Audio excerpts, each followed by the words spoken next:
Rangers bounced back and beat the Buffalo Sabres 2-1, and they barely hung on. The Rangers played pretty well to start, certainly in the first period. They could have been up much more than 1-0, but give Buffalo credit. They definitely got better as the game went on.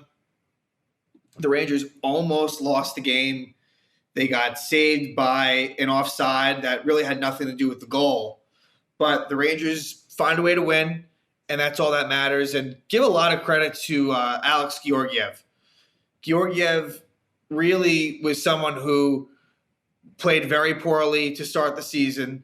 And, of course, Igor Shesterkin was really brilliant for pretty much as long as he was healthy. He had a couple of bad games, but Georgiev has stepped in when needed and has really come through for this team.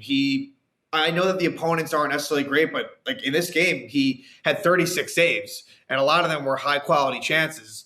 So who knows when Shesterkin will be back? Hopefully sooner rather than later. I tend to think that he will be. But the good thing is you don't need to rush him back because Georgiev's been so good. And of note, the Rangers did send down Adam Huska, and they called up Keith Kincaid. That would have been the original plan. If not for COVID protocol within the Hartford Wolfpack team, Kincaid would have been the one that would have been called up. And I think that he probably would have started that Colorado game. Either way, I wouldn't expect to see Kincaid unless Shesterkin isn't back by the time the Rangers have that Colorado-Arizona back-to-back next week. I could see Kincaid getting one of those games, but Shesterkin did skate with the team today, so he's probably not too far away. But again, Rangers, they win a game that they should have, but really, this was a game that I felt they really came out strong and responded to what was a poor game against Colorado. And the special teams has really been coming through. And the Rangers only had 2 power play opportunities this one, but they scored on one of them. And the penalty kill went 2 for 2. But getting the goal to start it out was Mika Zibanejad. So there was a fight, actually. Barclay Goodrow fought John Hayden. It wasn't really much of a fight. They more just kind of tackle each other than anything. But then soon thereafter, Panarin draws a penalty, and it's Zibanejad that scores his 5th goal of the season. And Panarin and Fox, no surprise, get the assists. And Mika really needs this goal. He has been struggling to score goals.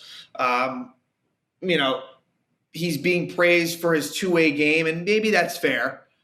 It's not like he's an all-or-nothing player, and I think, unfortunately, the last few years he's been very streaky. Hopefully this does get him going.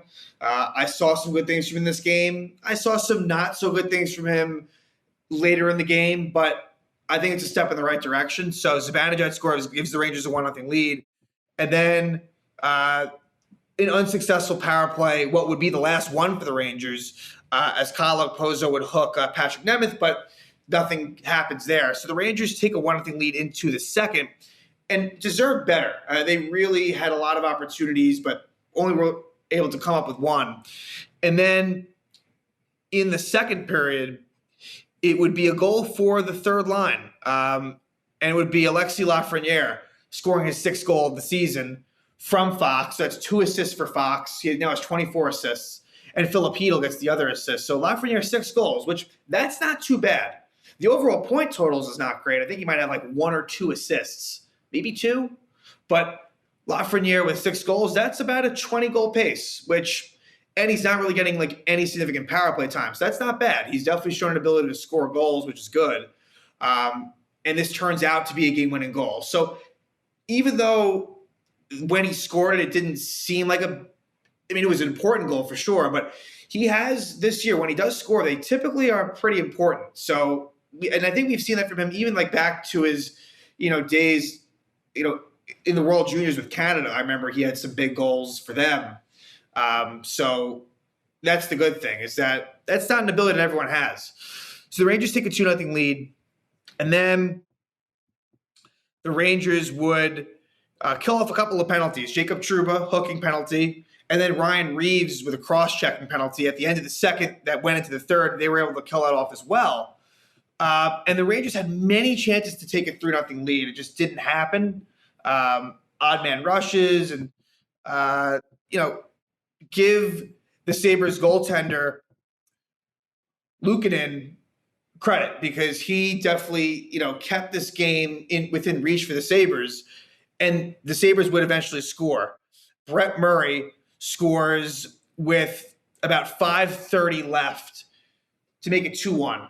And from there is when things changed. I felt like the Rangers, Georgiev was playing really well throughout this game, but I felt like they were in control at 2-0, not just because of the score, but because they weren't really giving the Sabres too many dangerous chances. But once it became 2-1, then it got dicey. And it kind of reminded me of some of the losses that the Rangers had earlier in the year. This would have been bad. This would have been really bad to blow a 2-goal lead going into the third against the Buffalo Sabre team that, let's face it, like they're just not. They're one of the bottom 5 to bottom 10. I mean, bottom 10, I think, is generous. They're really a bottom 5 team in the league. And what happens is it appeared like the Sabres had scored. It did, in fact, cross the line. And this was with about 50 seconds left or so. But it was deemed that the Sabres were offside. And instant replay showed this. Dahlin was over the blue line before the puck got in. Now, there's been talk from from Sabres fans that it was actually onside. I did not see that. To me, that was clearly offside. But there is chatter that was an incorrect call. I don't believe it was. I think they got that right. But even after that, the Rangers were really struggling to hold on, but they did somehow. But, I mean, this game, the Rangers nearly blew this one. I mean, quite literally, it was 2-2. At least it felt that way.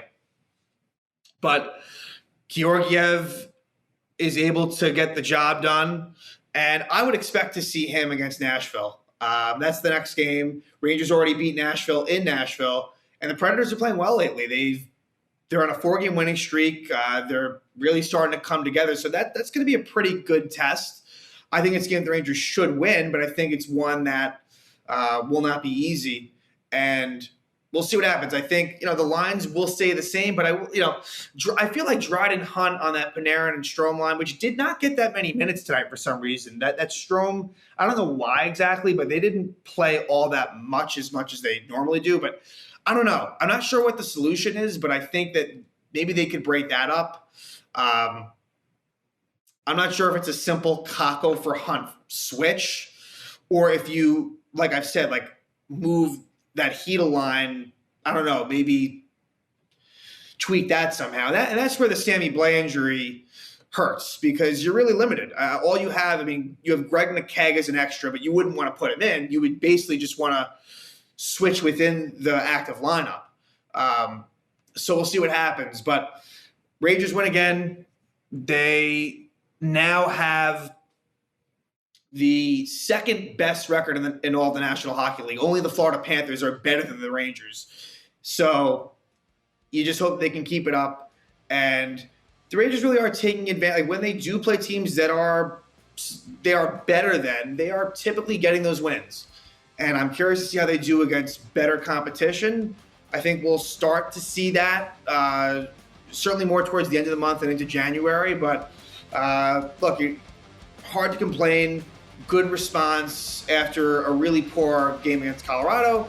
And the Rangers hopefully can start another winning streak as they leave Buffalo and head back home to take on the Predators.